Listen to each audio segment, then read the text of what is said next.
Assalomu alaykum. Bugun Word dasturida 5-dars. Bugun sizlar bilan jadvallarni qanday qilib qo'yishni o'rganib olamiz. Demak, odatda jadvallar stavka bo'limida tablitsa degan qismidan qo'yiladi. Lekin jadval qo'yishdan oldin bitta narsaga e'tibor qaratishingizni so'ragan bo'lardim. Ya'ni kursorimiz necha razmerda yozayotganimizga e'tibor berishimiz kerak. Glavniy bo'limida ko'rishingiz mumkinki, hozirgi holatda 26 shriftda, razmer shriftda yozayotgan ekanman va stavkaga kirib, tablitsa bo'limiga kirib, mishka bilan shunchaki men bu yacheykalarning ustida mana yurg'izadigan bo'lsam, mishkamni mana 2 qator, 3 qator, 4 qator. Jadval o'zi avtomatik chizilyapti. Agar mishkani bosadigan bo'lsam, jadval chizilib qoladi. Demak, ko'rishingiz mumkinki, jadvalning eng minimal balandligi shu. Bundan-da ingichkaroq bo'la olmaydi. Shu sababli jadval chizishdan oldin shriftingizga qarashingizni so'ragan bo'lardim. Agar sizda kichkina shriftda turgan bo'lsa, 11 misol uchun, ana endi siz jadval chizadigan bo'lsangiz, to'rtga to'rt, mana endi jadvalingiz balandligi shu 11 shriftga mos ravishda chiziladi. Eng minimal razmer 11. Bundan ingichkaroq qila olmaysiz. Kattaroq razmerda qilmoqchi bo'lsangiz, demak, jadvallarni chizishdan oldin shriftingizni to'g'rilab olishingiz kerak. Shu holatda mana 26 ga qo'ysam, eng minimal balandlik shu bo'lishi kerak mana jadvalimda. Bundan-da ingichkaroq balandlik holatiga keltira olmayman jadvalni, chunki kursor bunga yo'l qo'ymaydi.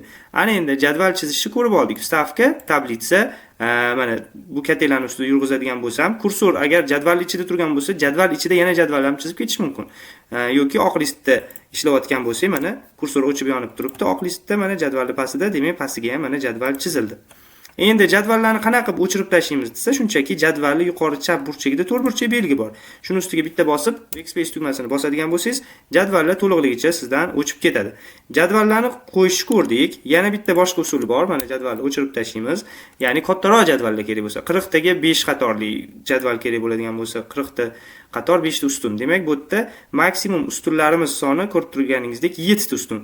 Pastga qarab qatorlar soni bo'lsa 6 ta qator ekan meni ishlatayotgan Word dasturimda. Agar menda kattaroq jadvallar bo'ladigan bo'lsa nima qilaman? Unda bu yerdan katalogda mishka bilan tanlamaymiz-da, mana pastida Вставить таблицу degan joyi bor. Shuni ustiga bir marta bosamiz. Вставить таблицу degan oyna ochiladi. Числа столбцов bu ustunlar soni, misol uchun 4 ta ustun bo'lsin va qatorlar soni bu pastga qarab ketadigan bo'lsa 25 qator bo'lsin. Avtoda turgani ma'qul, fiksирование deydi. Ya'ni o'zi to'g'rilanib chizib beradi. Ana endi 4 ga 25. O'q tugmasini bosadigan bo'lsa, mana bitta, ikkita, 3 ta va 4 ta ustun bo'ldi. Pastga qarab qatorlar sonini sanaydigan bo'lsam, mana 25 qator. Jadvallarim balandligi aynan glavniy bo'limida 26 shrift razmeriga to'g'ri ravishda turibdi.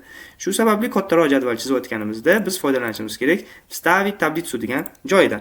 Ana endi jadvalni tanlab o'chirib tashlayman. Test uchun, ya'ni o'rganish uchun, instrumentlardan foydalanish uchun kichkinaroq jadval chizib olaman. 4 ga 4, mana 4 ta ustun, 4 ta qator. Jadvalni chizib oldik. Ana endi bir chekkadan tanishib chiqamiz jadvalimizda qanaqa amallarni bajarishimiz mumkin. Demak, yuqoridagi chap burchak yuqori qismida bu jadvalni surishi uchun ham bizga kerak bo'ladi. Ya'ni o'sha to'rtburchakning ustiga bosib turib, ko'rib turganingizdek mishkani qo'yib yubormasdan jadvallarni boshqa joyga ko'chirishimiz ham mumkin. Butun jadvalni belgilash kerak bo'ladigan bo'lsa, shunchaki ustiga bitta bosib qo'yadigan bo'lsak, to'liq jadval belgilanib qoladi. Demak, chap burchakdagi belgini ishlatishni o'rganib oldik. Endi jadvalingizni o'ng pastki burchagiga qaraydigan bo'lsak, mana to'rtburchak belgicha bor. Agar bu belgini ustidan bosib turib tortadigan bo'lsam, pastga mana jadvallarim kengayyapti yoki jadvalni kichkina ko'rinishga keltirib qo'yishim mumkin. O'zimga qulay razmer, mana ko'rib turganingizdek, katta kichkina ko'rinishga keltirib olishingizga pastiga shu belgi yordam beradi. Ana endi biz misol uchun bizda vaziyat bo'lishi mumkin. 4 ta qator, 4 ustunli jadval menga 5-qator kerak bo'lishi mumkin yoki 5-ustun kerak bo'lishi mumkin. Shu sababli ustun va qatorlarni qanaqa qilib qo'shamiz jadvalga. Mishka bilan mana bu ustun chizig'i bo'ylab shunchaki yuqoriga chiqadigan bo'lsak, ko'rishingiz mumkin, plus belgisi chiqadi mana. Shu plus belgisini ustiga bitta bosadigan bo'lsak, mana ustun qo'shildi.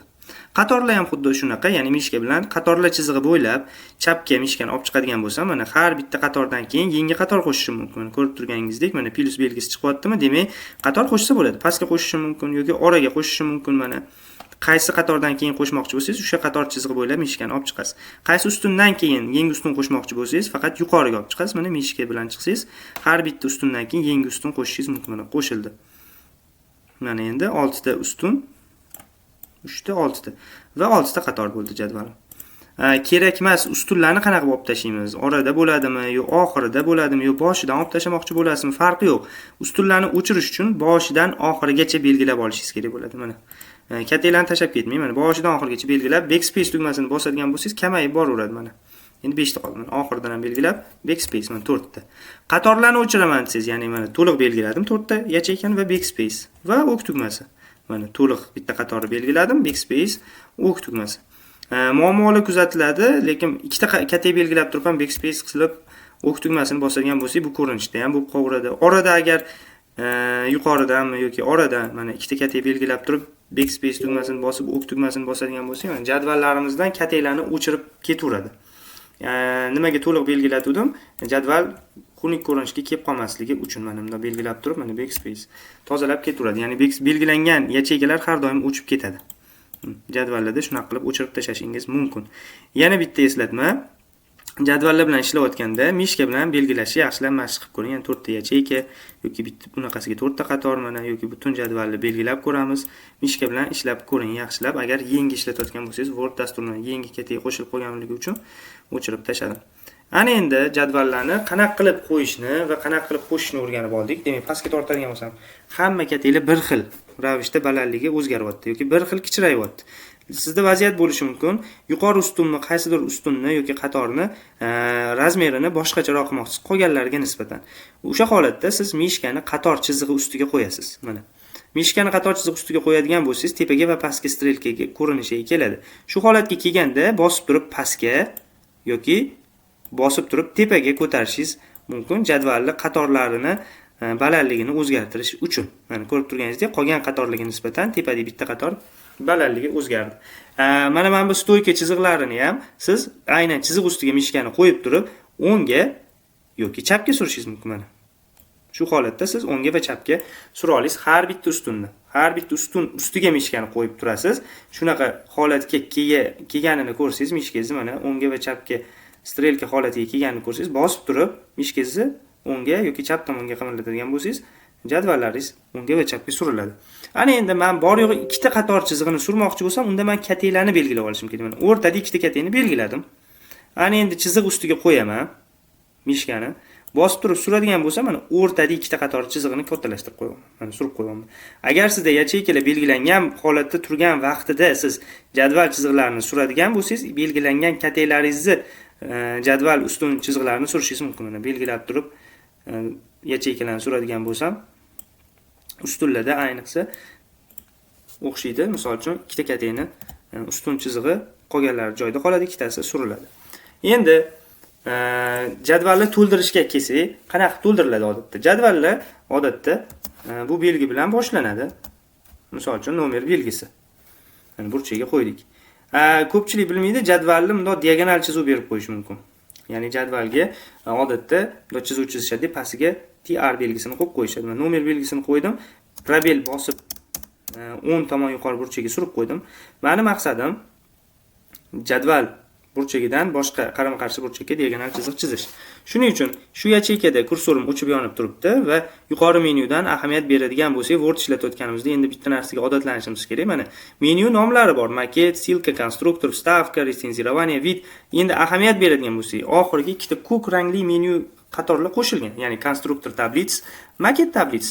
Shu qaysi holatda qo'shiladi, shuni yaxshi bilib oling. Siz agar ya'ni kursoringiz jadvalni qaysidir yacheykasida o'chib yonib turgan bo'lsa, sizda mana maket tablitsi va konstruktor tablits degan yangi ikkita menyu qo'shiladi. Agar sizning kursoringiz oq listda o'chib yonib turgan bo'lsa, ya'ni ishlayotgan hujjatingizda mana pastda turibdi kursorim o'chib yonib. Menyularga qaraydigan bo'lsangiz, jadval uchun qo'shilgan menyular ko'rinmaydi. Siz ishlata olmaysiz u menyuda instrumentlarni. Siz qachon u instrumentlarni ishlatasiz, ya'ni siz yacheykani tanlagan vaqtingizda tepada ikkita yangi menyu qo'shiladi. Siz boshqa hujjatda kursoringiz turadigan bo'lsa, u menyular avtomatik o'chib qolgan bo'ladi. Demak, yuqori yacheykani belgilab oldim. Mana kursorim shu yacheykada o'chib yonib turibdi. Endi konstruktor tablits degan menyuni tanlab olaman. Meni maqsadim diagonal chiziq chizish bo'lganligi uchun granitsi degan qismiga kirishim kerak bo'ladi. Mana granitsi degan joyini ochamiz. Ana endi bu yerdan shunchaki chiziq tanlab qo'yishim mumkin. Diagonal qaysi ko'rinishda chizishni xohlayman. Mana menimcha birinchisi ma'qul. Buni tanlab olaman. Mana ko'rib turganingizdek, yacheykani o'rtasidan boshqa burchagiga mana diagonal chiziq tortdik. Endi pastki tomoniga mana kursorni nomer belgisini 10 tomoniga o'tkazib, enter tugmasini bosib, pastki joyga tushirib qo'ydik kursorni va TR, ya'ni tartib raqami belgisi turadi odatda bu ko'rinishda. Mana. Ko'pchilik shu qismini qilishni bilishmas ekan. Ya'ni endi jadvallar qisman to'ldirib olishim mumkin. Mana ism. O'ng tomonga o'tish uchun tab tugmasidan ham foydalansanglar bo'ladi. Mana familiya. Mana tab tugmasi, mana yosh. Endi to'ldirib olaman. Bu yerga tartib raqamlarini qo'yib chiqaman. Mana kursor bilan pastga tushirish uchun klaviaturangizni pastga, tepaga, o'ngga, chapga tugmalardan ham foydalansangiz bo'ladi. Mishkasiz foydalanishingiz mumkin. Ism yozadigan bo'lsam, misol uchun Doston, mana Bobur, mana Sardor. Endi familiyalarni ko'radigan bo'lsak, mana Razzoqov, Bobur, mana Latipov, mana Sardor Tursunov. Jadvalni shunchaki test uchun to'ldirib olaman. Yosh, misol uchun 21 da, 23 da, 32 da bo'lishi mumkin. Demak, jadvalni to'ldirib oldik. Ana endi biz yozayotganda nimaga e'tibor berishimiz kerak? Sardor ismidan keyin agar enter bosib o'radigan bo'lsam, mana jadvalimda yangi qator ochiladi pastga.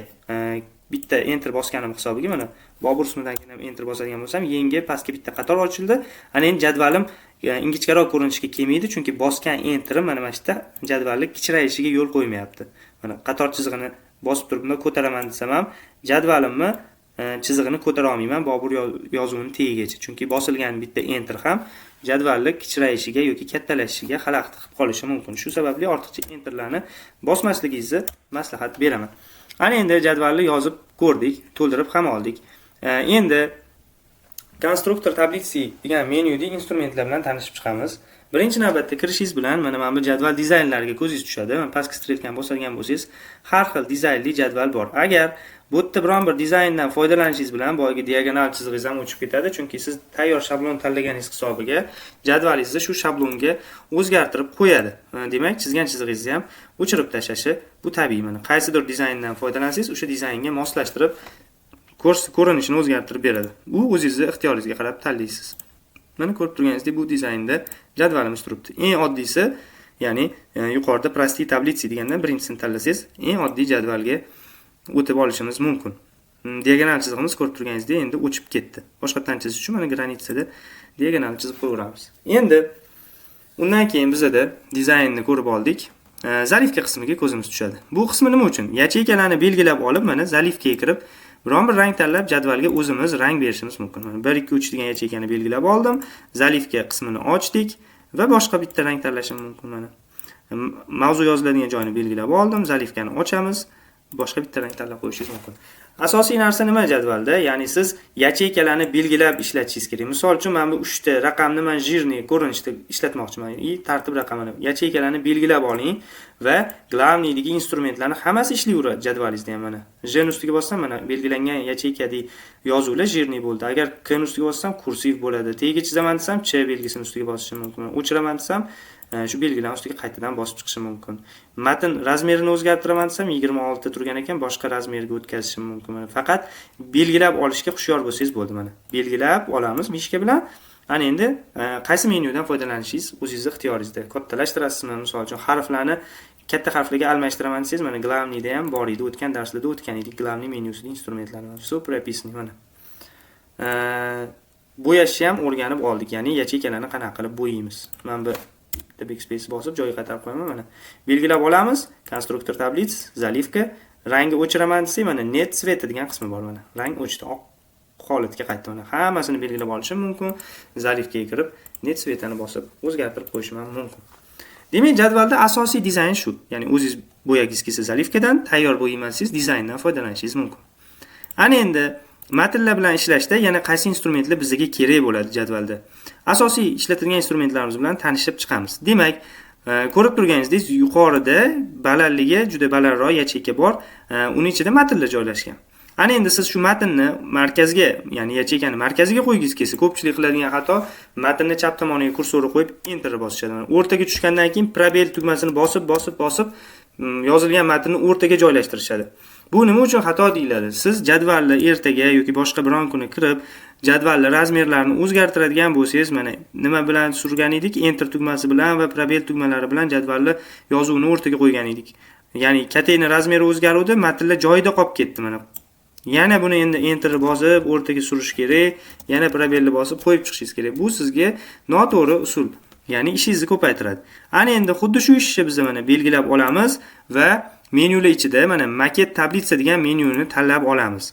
Shu yerda tanlaganimizdan keyin Vyravnение degan qismida mana ko'rib turganingizdek, matnlarni surish uchun 9 ta kichkina belgicha bor.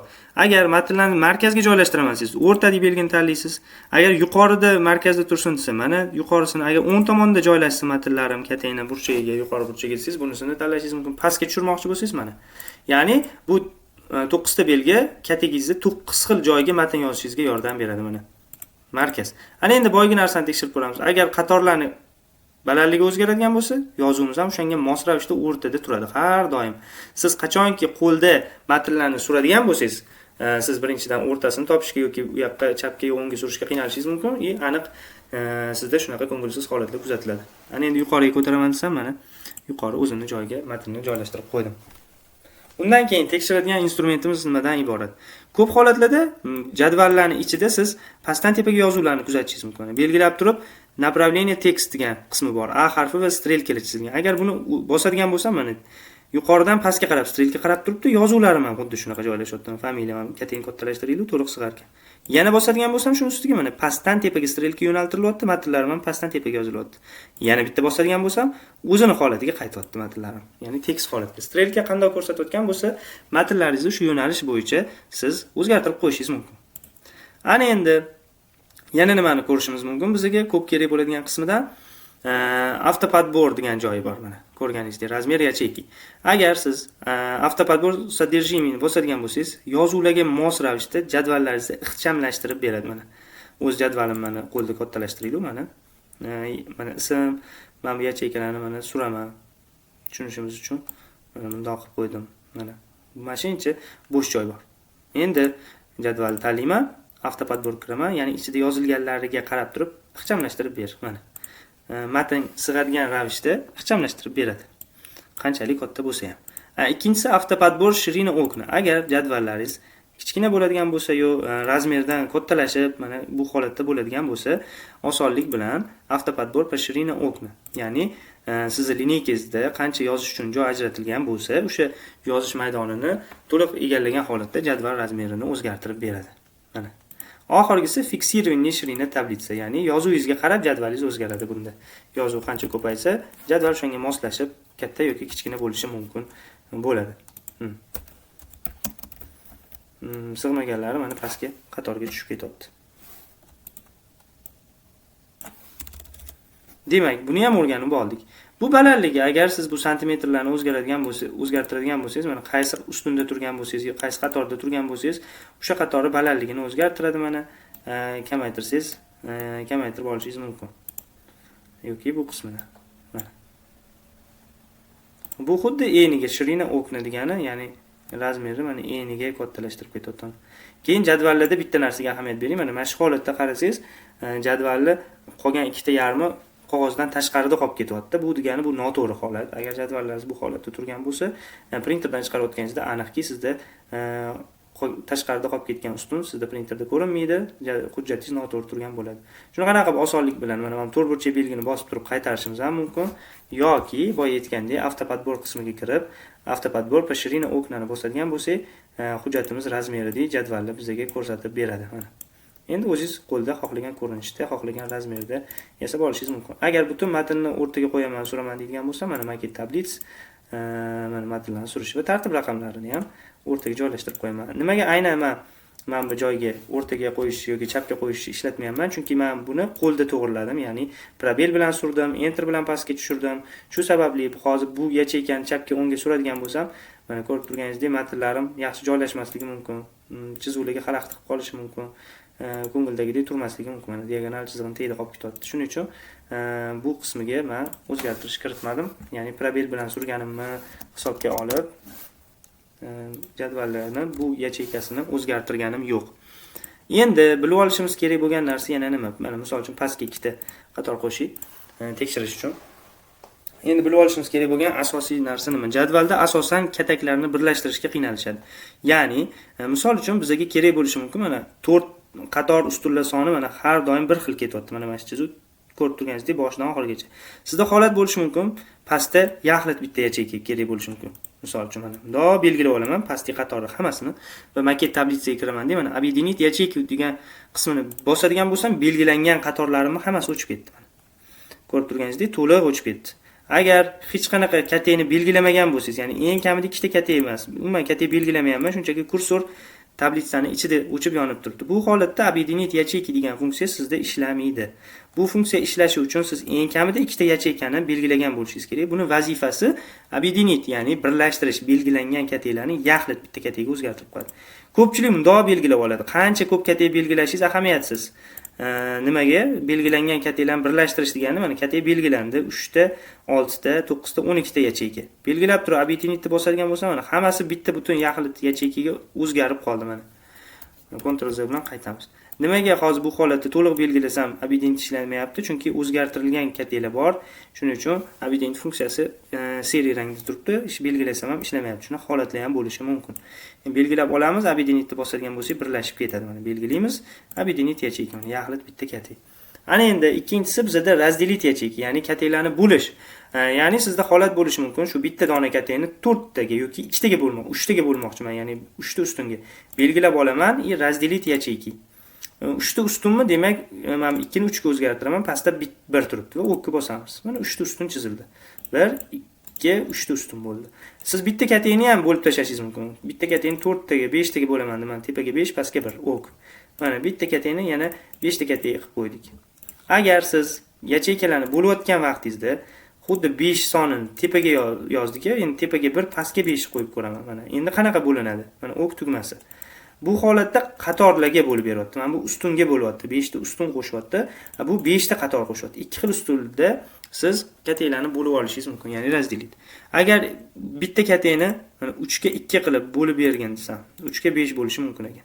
Bitta kateyni 3 ta ustun va 5 ta qatorga bo'lgan desam, mana 3 ta ustun va 5 ta qatorga bo'lib beryapti. Mana 1, 2, 3, 4, 5. 3 ta ustun. Mana. Ya'ni buni qanaqa ishlatishni o'zingiz hal qilasiz, yaxshi tushunib olishingiz kerak bo'ladi. Hammasini belgilab turib, yana объединить bosadigan bo'lsangiz, yana bitta yaxlit kateyga aylantirib qo'yadi. Keyin qatorlarni o'chirib turamiz. Hozir vaqtincha buni belgilab backspace bosaman. Va yana maket tablitsa qismiga o'tib, разделить tablitsa deganni ishlatib ko'ramiz. Agar siz kursoringiz eng birinchi qatorda turgan bo'lsa va разделить tablitsani bosadigan bo'lsangiz, sizda hech qanaqa o'zgarish bo'lmaydi, chunki bu holatda разделить ishlamaydi. Eng kamida ikkinchi qatorda turgan bo'lishingiz kerak jadvalingizda. Ana endi maket tablitsaga kirib разделить tablitsani bosamiz. Jadvallar qo'shilib ketgandek taassurot paydo bo'ldi. Mana. Ana endi chapdagi yuqori to'rtburchakni bosib turib pastga suraman jadvalni mana. Ko'rishingiz mumkinki, разделить tablitsa nima ish vazifa bajaradi, ya'ni jadvalni bo'lib qo'yadi. Ya'ni birinchi qatorda turganingizda nimaga ishlamadi, hech qanaqa o'zgarish bo'lmadi. Kursor turgan joydan agar yuqorida jadval bo'ladigan bo'lsa, o'shani alohida kesib tashlaydi, turgan jadvalni pastki qatorini alohidaga bo'lib qo'yadi. Mana shuning uchun eng kamida ikkinchi qatorda kursoringiz o'chib, yonib turgan bo'lishi kerak deb aytgan sababi shunda. Yuqorida qolgan bitta qatorni alohida chiqarib oladi. Agar eng oxirida turgan bo'lsa va разделить bosadigan bo'lsangiz, mana hozir eng oxirgi qatorga qo'yib turib, разделить bosib, o'q tugmasini bosamiz. разделить yacheyka bo'lib qoldi mana. разделить tablitsa. Mana. Endi ko'rib turganingizdek, mana jadval bo'linib ketdi. 3-jadval alohida mana bu turgan edi, mana bu ikkitadan tepaga bo'lib tashadi. Mana endi jadvallarni o'z holiga qaytaramiz. Ctrl Z tugmasi bilan mana jadvalni o'z holiga qaytarib oldik. Demak, biz bu 3 ta instrumentni ham ishlatishni o'rganib oldik. Объединить birlashtirish, разделить yacheyka kataklarni bo'lish, разделить tablitsa jadvalni bo'lish. Ana endi jadvalni biz разделить yacheyka bilan bo'ldik. Ya'ni kateylarni qanaqa bo'ldik? разделить yacheyka bilan. Ana endi boshqacha usullarni ham ko'rib chiqamiz mana. Agar jadvalda qaysidir kateylarni bo'lmoqchi bo'lsam, men нарисовать tablitsadan ham foydalanishim mumkin. Ya'ni chap tomonda mana qalam rasmi bilan turibdi. Buni bosib turib, siz biron bir kateyni ustidan yurg'izadigan bo'lsangiz, o'sha kateyni bo'lib tashlaydi. Mana ishlatish niyatim yo'q. нарисовать tablitsani yana bosib qo'yaman. Butun jadvalni belgilaymiz. Fiksiraniga qo'yib qo'yamiz. Mana. нарисовать tablitsa bosib turib, tortib qo'yib yuboradigan bo'lsam, jadvalga ustunlar chizyapti, qatorlar ham chizib qo'yishim mumkin mana. Mana bitta. Ko'rdingiz, bu shunchaki ustun va qatorlar chizishga yordam beradi narисовать tablitsa. Buni ishlatib bo'lib, yana ustiga bossangiz o'chadi. Endi qator va ustun chiziqlarni o'chiraman desangiz, boyidagi obedinit qilib turib birlashtirishingiz ham mumkin. Buni o'rniga lastikdan ham foydalansangiz bo'ladi. Lastik tanlab turib agar siz chiziqlar ustidan bosib turib yurg'izib o'tkazib oladigan bo'lsangiz, mana bosib chizilgan ustun chiziqlarni o'chirib tashlaydi. Qator chiziqlarni ham o'chirishi mumkin. Mana belgilab turib qo'yib yuboraman. Mana qator chiziqlarni o'chirib tashlaydi. Ko'rib turganingizdek mana. Lastikning vazifasi o'chirish. Mana belgilangan yacheykadagi chiziqlarni olib tashlaydi. Mana bitta qator chiziq qoldi, endi qolmadi. Lastik bu o'chirish, foydalanib bo'lib, yana lastik ustiga bosib qo'yib o'chirib ketishingiz mumkin.